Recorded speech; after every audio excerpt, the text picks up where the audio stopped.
Tapos gagawa kaming puto. 2 egg. Oh, mix mo na.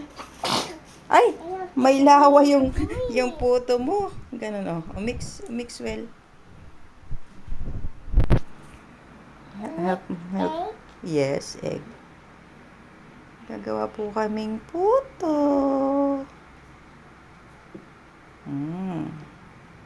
How many eggs? Ha? 2 eggs. Nilagay ni Mama 2 eggs. And mix well. Mix. Mix.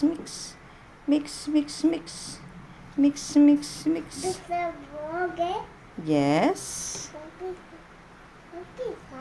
Yes, pizza. It's not pizza, it's puto.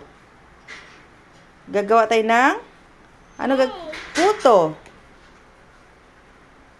Ano gagawin natin? Puto. Yes, it's puto. Puto?